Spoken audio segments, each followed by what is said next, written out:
Selamat datang Mas Joko Sudibyo. Terima kasih Mas Ceri atas undangannya. Sama-sama ya. Gimana Mas? Ya seperti inilah. Kabar? Baru balik Jogja. Alhamdulillah saya senang sekali dengan environment-nya, dengan suasana Jogja yang nyaman. Ya seperti itulah. Kembali lagi beraktivitas. Gitu. Kemarin dari Prancis sekolah. Iya, sebenarnya saya tidak hanya di Prancis. Oh, oke. Ya, terakhir saya kuliah di Roehampton di London di United Kingdom. Tapi memang saya nggak cuma kuliah di situ saja. Terakhir saya memang di situ, tapi sebelumnya saya kuliah di Prancis dulu, terus kemudian di Norway, terus pindah ke Szeged di Hungary, terus balik lagi Prancis, baru saya tesisnya di Roehampton di London gitu. Cek itu untuk S2? Iya, jadi unik memang. Jadi di Eropa ada sebuah beasiswa namanya Erasmus, itu dari EU, EU gitu tulisannya. Nah, beasiswa ini tuh mewajibkan mahasiswanya S2 untuk kuliah di beberapa negara, di beberapa universitas. Ada yang satu negara 2, ada yang satu negara 1. Nah, kebetulan saya 4 negara, satu negaranya 1, jadi saya lulusan 4 universitas sekaligus. Loh, sertifikatnya gimana? Nanti sertifikatnya dikumpulkan dari semua universitas, dikumpulkan karena home base-nya di Prancis, nanti yang mengeluarkan Prancis. Oh, tetap satu? Iya, tetap satu yang mengeluarkan dari Prancis, dari namanya Clermont-Ferrand itu nama universitasnya. Oke. Siap. Tapi sebelum ke situ Mas, ini Mas Joko ini kan juga barusan pulang dari India ya? Iya. 2-3 hari yang lalu. Iya, sekitar 3 hari yang lalu. 3 hari yang lalu. Iya. Oke, untuk nari juga. Iya. Jadi kemarin sempat saya tuh pulang tanggal 2 Oktober ya. Terus kemudian saya sempat sebulan dulu di Indonesia, terus saya langsung ke India. Tapi memang sebelumnya sudah saya persiapkan karena memang pentas saya di India ini adalah sebuah pentas hasil dari proposal yang diajukan. Jadi kita kayak menang tender atau disebutnya grant ya kalau sekarang nyebutnya. Nah, waktu itu kita sudah dari tahun lalu, tahun 2021 itu mengajukan grant. Saya bersama orang India, salah satu penari India, kakak kelas saya mengajukan proposal tentang research yang nanti waktu S2. Iya, research tentang apa sih kesamaan Indonesia dan India gitu. Nah, kemudian alhamdulillah diterima, dan kemudian mulai April 2021 saya udah mulai proses untuk pembuatan karya via online. Gitu. Oke, bagi yang belum tahu, nah Mas Joko ini dulunya sampai sekarang ya sebenarnya tergabung sama grup namanya Praginagong. Benar sekali. Itu pernah ikut ajang pencarian bakat juga di salah satu stasiun TV swasta. Benar. Gitu. Dan sampai 10 besar ya? 6 besar kita. Oh, 6 besar. Iya, jadi grand finalist. Oke. Dan itu tahun 2010, Mas. 2010. Ya sudah lama 12 tahun yang lalu loh. Oke, tapi sampai sekarang kan masih jalan terus. Masih, alhamdulillah. Di Jogja kita juga masih dalam dunia persilatan ya. Sebenarnya kita masih di dalam dunia persilatan tari gitu. Kita masih eksis dan masih dipertimbangkan oleh seniman-seniman yang ada di Jogja juga. Itu dulu masih mahasiswa, Mas? Iya, statusnya. Jadi saya masih mahasiswa S1 di ISI Jogja waktu itu. Dan waktu itu memang sebelumnya tuh Praginagong itu bukan seperti sekarang ini ya. Dulu masih komunitas ya. Komunitas, jadi kumpulan anak-anak ISI, terus kita kemudian pentas sana sini, dan kemudian ada ajang pencarian bakat. Terus coba yuk kita ikut. Dan kita memilih 7 orang untuk ikut ajang itu. Alhamdulillah tahun 2010 itu kita menjadi grand finalist. Istilahnya 6 besar gitu di stasiun TV, dan kita selalu live waktu itu. Iya. Betul. Selama berapa ya? 6 bulan, sekitar 6 bulan gitu. Di stasiun TV itu. Tapi ada rumor yang bilang kalau nggak lolos ke tahap berikutnya karena kalah dukungan, kalah SMS atau kalah apa gitu. Iya, waktu itu memang demikian ya, memang banyak sekali. Memang di TV ini banyak orang yang nggak tahu ya di belakang seperti apa, tapi alhamdulillah kita sudah punya pengalaman di situ ya. Bagaimana di belakang TV itu banyak sekali pencak silatnya dan lain sebagainya. Tapi memang waktu itu kita memang sepertinya kalah di SMS karena memang tapi alhamdulillah kita bisa sampai di grand final itu tuh memang berkat dari pertama memang koreografi kita alhamdulillah memang selalu memikat, selalu bisa memikat para juri, dan juri pun memberikan istilahnya wild card ya dulu. Selalu memberikan wild cardnya ke kita. gitu. Iya. Jadi kalau masuk yang lolos 3 besar semuanya dari setiap sesi kan diambil 3 atau 2. Betul. Dan 1 wild card. Dan wild cardnya itu jatuh ke kita terus sampai grand final gitu.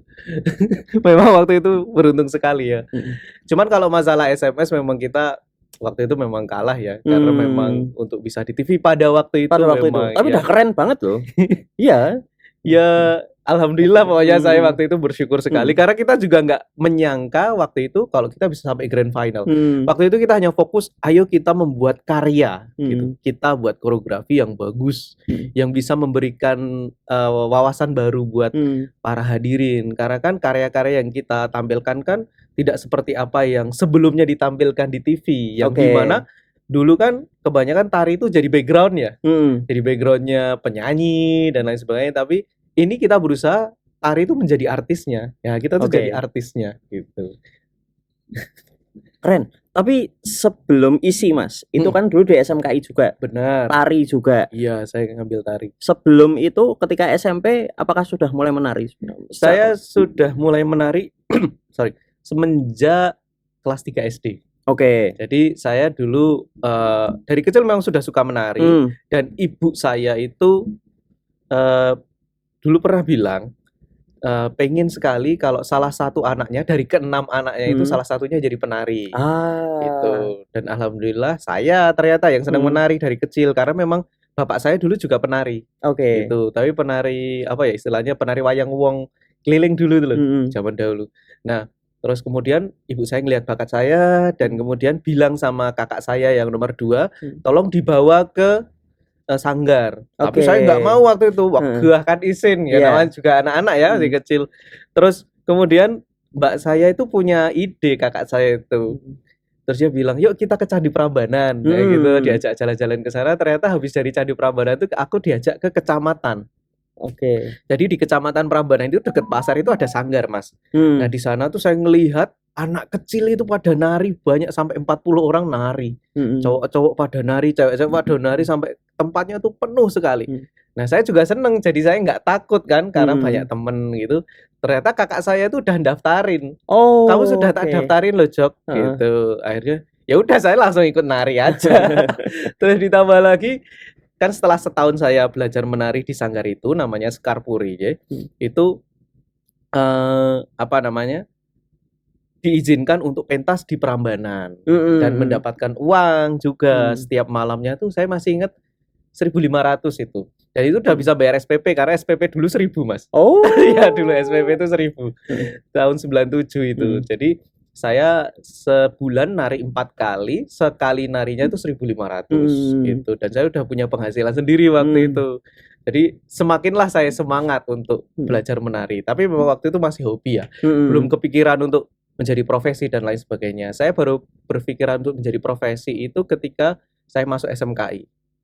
Ya, jadi ketika saya masuk SMKI, saya itu mulai berpikir bahwa ya sudah ini yang harus dijalani, yuk coba fokus untuk agar menjadi berpenghasilan, maka saya harus fokus dan berusaha untuk memperbaiki kualitas saya sendiri, baik di tari maupun di luar tarinya pun juga saya harus mempersiapkan. Karena tari kan nggak cuma masalah gerak ya, Mas. Ada manajemen, ada publication juga dan lain sebagainya, manajemen seperti itu. Kalau ini Mas, tadi kan disampaikan kalau sejak SMK ya berarti memilih untuk itu jadi profesi. Iya. Profesi itu kan sebenarnya juga yang diharapkan ada penghasilan dari situ toh, Mas. Benar. Nah, sesungguhnya di kenyataan di lapangan ya, Mas. Itu apakah memang dari tari itu bisa menghasilkan? Ini tergantung dari orangnya sendiri. Mau profesi apapun, saya lihat kalau kita tidak fokus atau tidak bersungguh-sungguh, maka profesi itu pun tidak akan menghasilkan uang.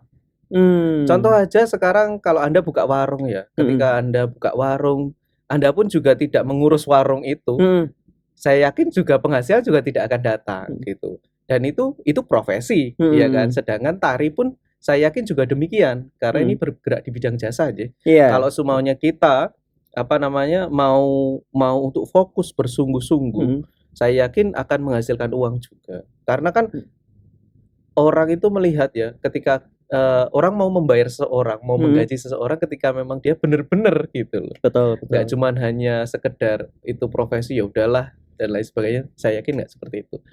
Apalagi di bidang jasa itu melihat kualitas. Dia nggak bisa ngelihat barang karena barangnya, apalagi tari itu barangnya di tubuh kita gitu loh.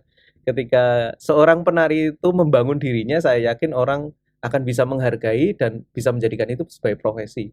Oke, ya karena pada kenyataannya juga maaf ya, kayak penari yang tidak mendapatkan profit juga banyak. Benar sekali ada juga. Dan memang ya itu kembali lagi Mas, karena kita kembali ke zaman juga. Jadi saya itu waktu itu saya sudah berpikiran, ketika saya masih SMKI, saya ingat sekali bahwa di masa mendatang itu akan terjadi perubahan. Saya entah apa gitu. Waktu itu saya nggak tahu. Yang pasti saya harus siap gaman kalau orang Jawa bilang. Ya. Jadi gamannya harus siap. Entah itu gamannya seperti apa, saya waktu itu yakin harus ada gaman di luar tari. Gitu. Seperti ya itu skill menyanyi dan lain, terus kemudian skill manajemen juga, skill membuat karya, terus kemudian skill bagaimana approaching kepada orang lain atau apa ya disebutnya public relation ya, seperti itu yang saya pelajari dari dulu. Dan saya juga waktu itu berpikiran sampai kapan ya saya bisa menari, karena mau nggak mau instrumen kita tuh tubuh ya kan? Sehingga kita juga bisa tahu sampai umur berapakah kita akan bisa menari. Sehingga dari situ kita bisa memanage, oh ini yang harus saya pelajari, ini yang harus saya dapatkan juga di umur segini dan segini. Gitu. Ada kepuasan nggak sih Mas dari menari itu? Banyak seniman bilang bahwa jangan pernah puas, tapi saya selalu ada kepuasan.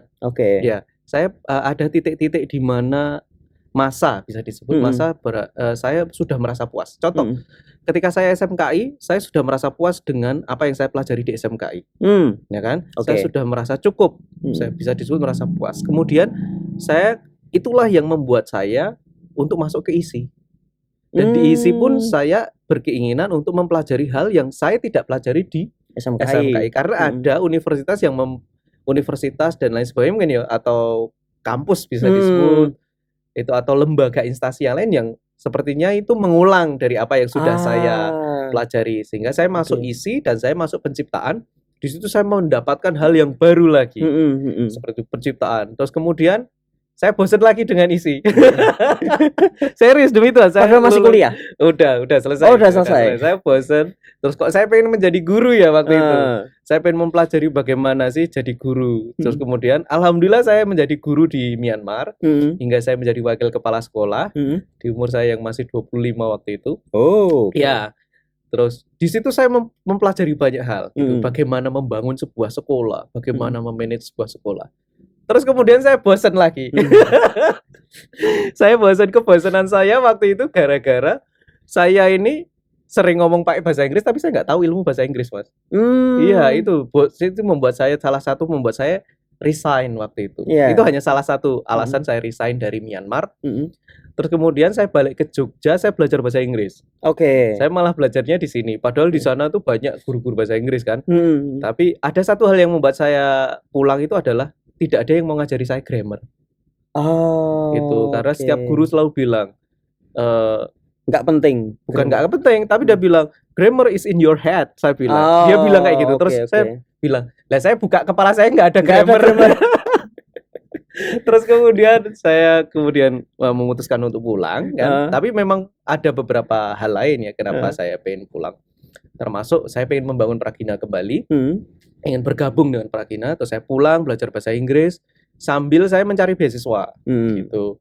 Dan alhamdulillah waktu itu saya juga kalau saya ngambil penciptaan lagi kok saya bosan ya, saya bilang kayak gitu. Akhirnya saya mengambil pengkajian dan dapat beasiswa pengkajian, lebih tepatnya ke etnokoreologi gitu. Itu yang ke Perancis itu. Iya, yang Erasmus, beasiswanya namanya Choreo Mundus. Ya, Choreo Mundus program dibiayainya dari Erasmus. Gitu. Khusus untuk koreografer gitu atau gimana? Enggak harus, tapi untuk mereka yang mau belajar tentang tari. Berarti bukan penari pun nggak apa-apa? Iya, karena banyak teman saya ada yang ahli bahasa Inggris, bahkan ada yang dokter. Terus kemarin saya tahu ada yang baru itu malah dia itu suster. Oh, Iya. oke. Itu jadi kalau di Eropa memang biasa Mas lintas jurusan gitu.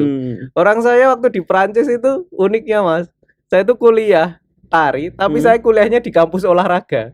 Oh iya toh Mas? Iya, saya beberapa kali di apa namanya diajar oleh dosen-dosen olahraga.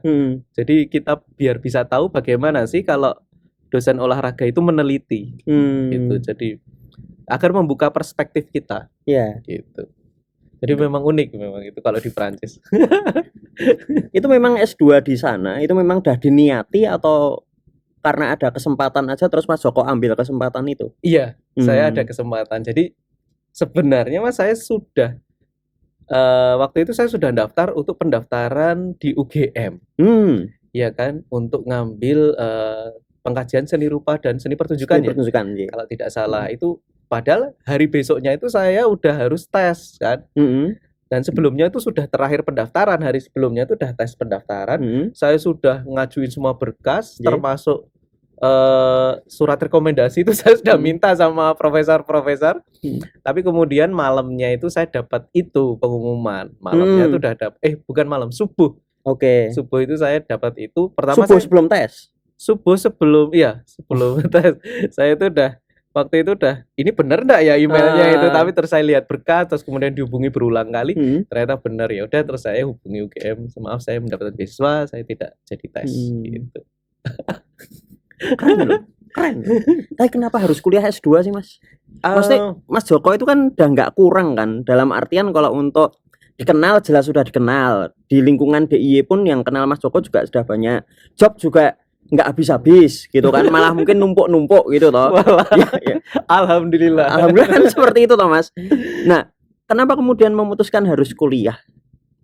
Pertama, kenapa saya harus kuliah adalah saya kembali lagi, dan alhamdulillah saya selalu dididik sama kakak-kakak saya ya, dan mereka termasuk agamanya bagus gitu loh, bahwa kembali lagi bahwa hidup di sini kita harus belajar. Ya. Jadi intinya pertama adalah di situ saya harus belajar dan dan belajar itu nanti sampai kita meninggal gitu. Itu yang pertama. Yang kedua adalah gimana ya Mas?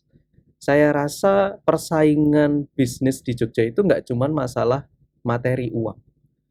Iya, terutama juga seniman, tapi juga masalah level pendidikan. Level pendidikan itu juga menjadi suatu hal yang sangat penting.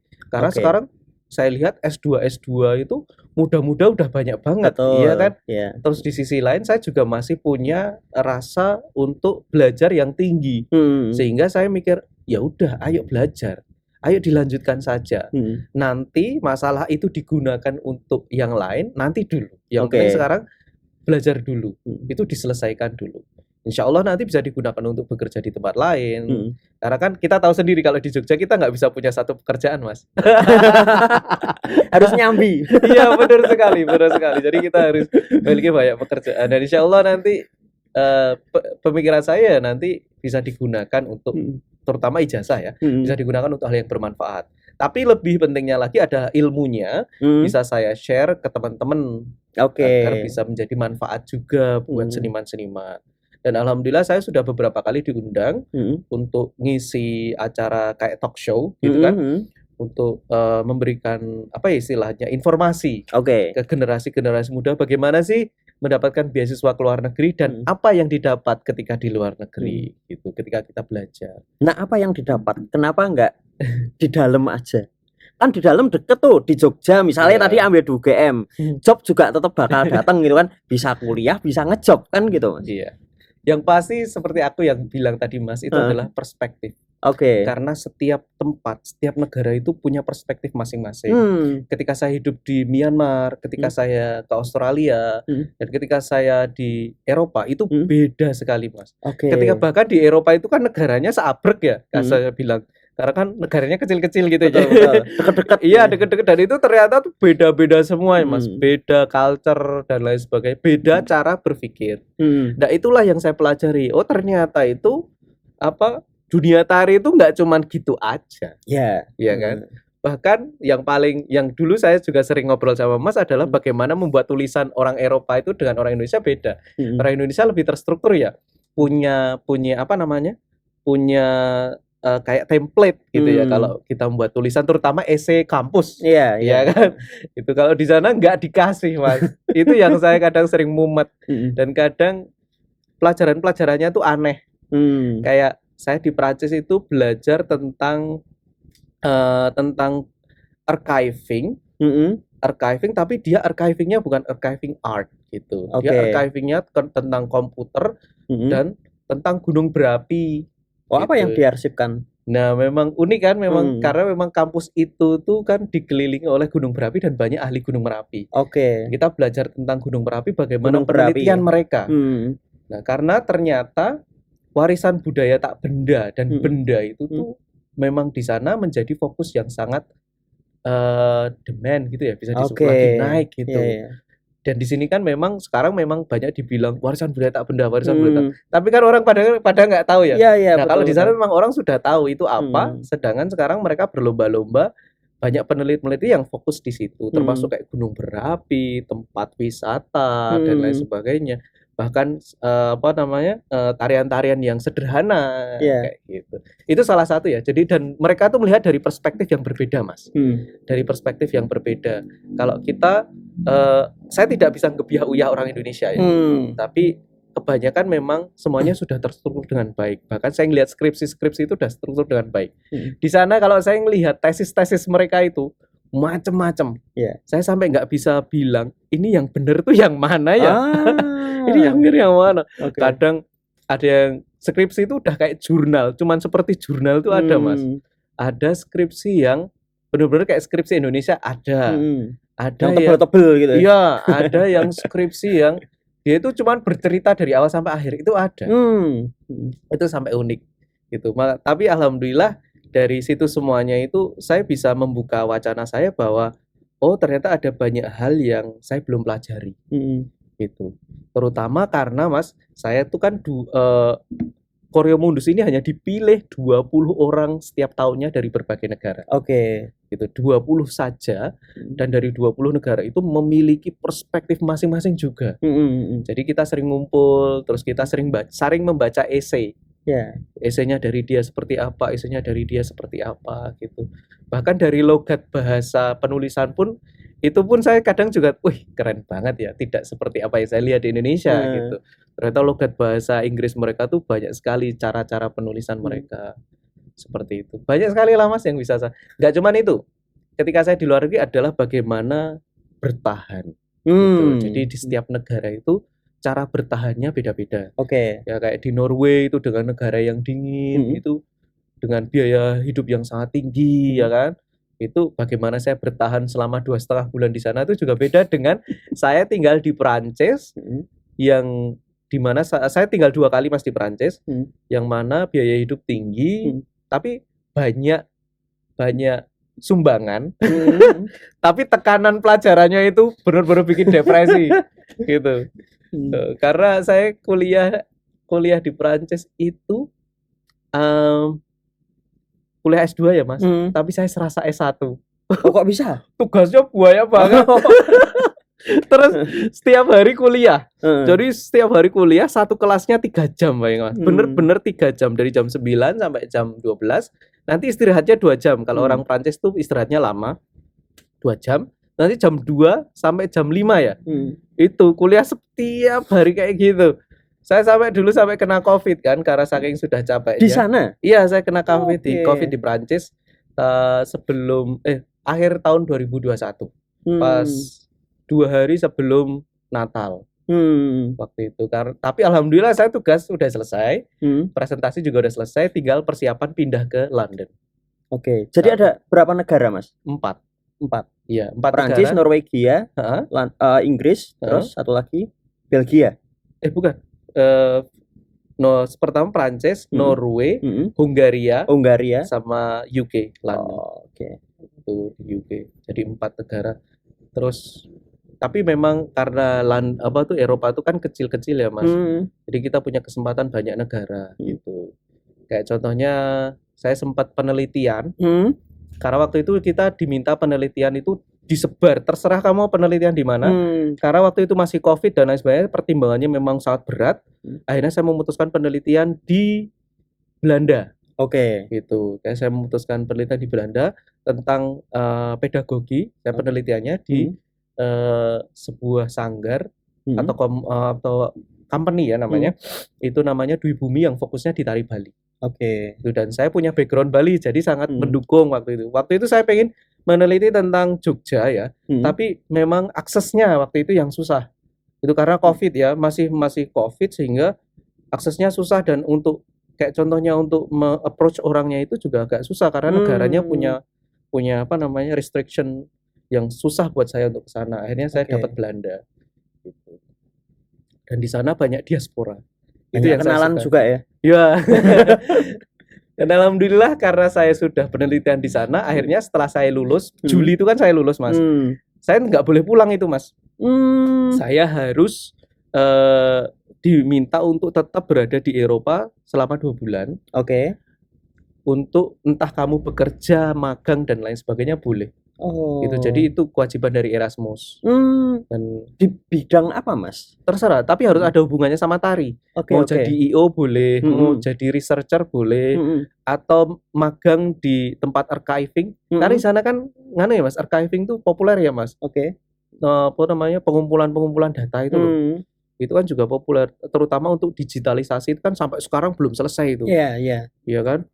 Nah, itu bisa seperti itu. Nah, waktu itu alhamdulillah saya bekerja sama balik lagi ke Belanda, terus kemudian ikut festival di Prancis, ikut festival di Jerman, terus kemudian bantu rekaman di Poland juga. Jadi waktu itu saya banyak laporan untuk apa namanya kegiatan setelah kuliah itu. Dan memang saya waktu itu buru-buru lulus, Mas. Buru-buru lulus karena saya tidak memiliki banyak waktu di UK. Saya cuma punya waktu 6 bulan. Jadi saya setelah lulus waktu itu, setelah diluluskan, itu saya cuma punya 10 hari untuk tinggal di UK gitu. So akhirnya saya langsung cabut, dan saya masih punya visa yang lain di negara lain sehingga saya bisa keliling Eropa. Cuman yang UK ini yang paling susah.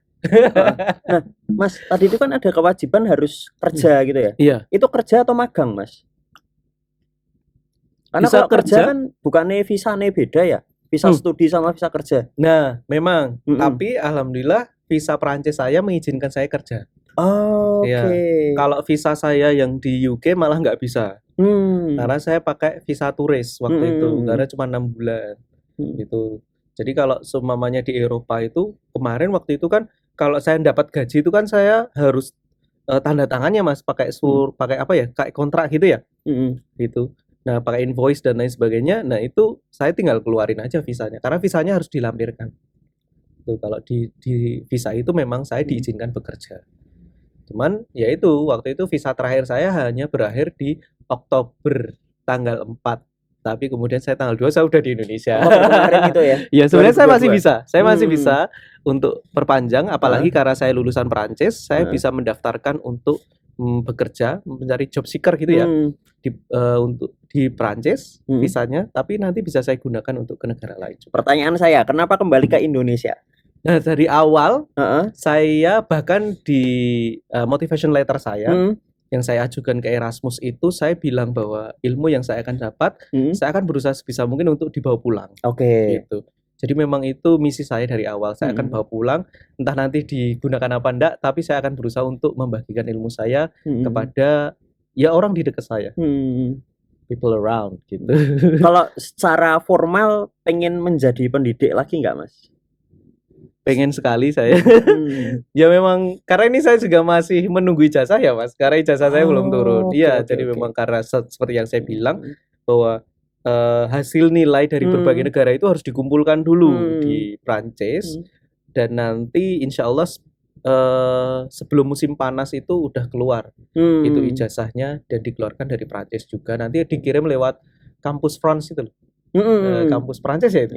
LIP ya kalau di sini, nanti dikirim di situ.